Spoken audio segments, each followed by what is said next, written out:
A clash between ICE agents and protesters played out in front of our cameras this afternoon.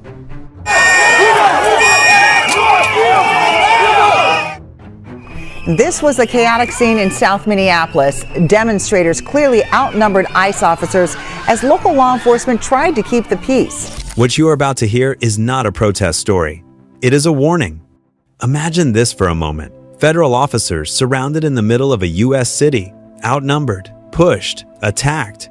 Radio calls breaking through the chaos, pleading for immediate backup. Not because of a riot at a sports event, not because of a natural disaster, but because ICE agents were trying to do their jobs.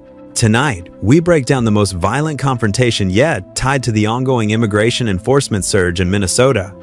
And if you stay until the end, you will understand why this moment could reshape how federal law enforcement operates in American cities.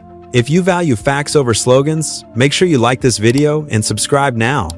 This all unfolded in South Minneapolis, where a routine ICE operation quickly spiraled into disorder.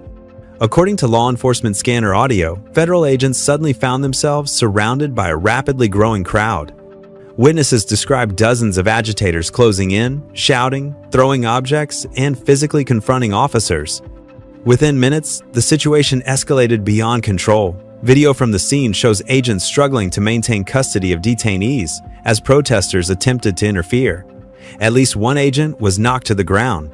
Crowd control tools were deployed only after agents were overwhelmed. This was not about peaceful protest.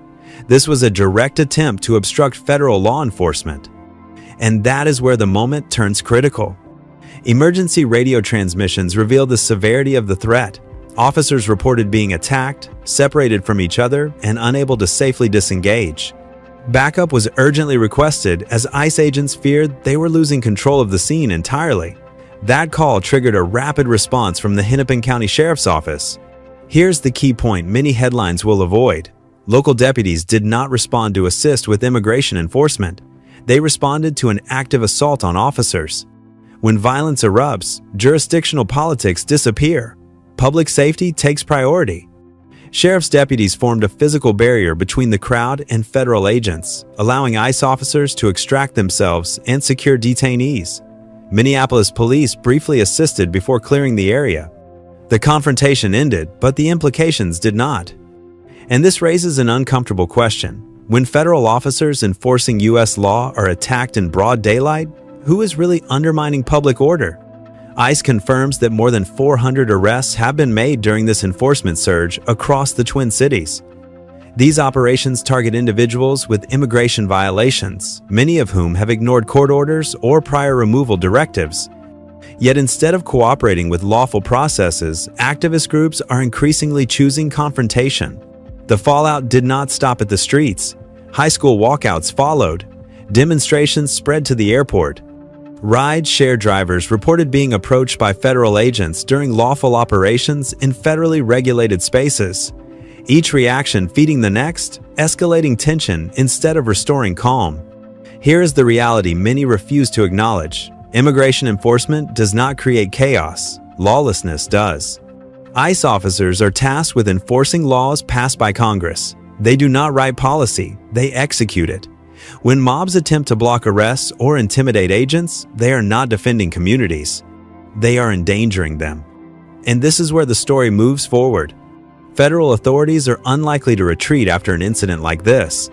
If anything, it reinforces the need for stronger coordination, clearer rules of engagement, and firm consequences for those who assault officers. The message is simple. Federal law will be enforced, even under pressure. If this situation made you uncomfortable, that was the point. The question now is whether cities choose order or chaos going forward. Stay with this channel for continued coverage. Like the video, subscribe, and turn on notifications. Because the next phase of immigration enforcement may already be underway, and what happens next will affect far more than just Minnesota.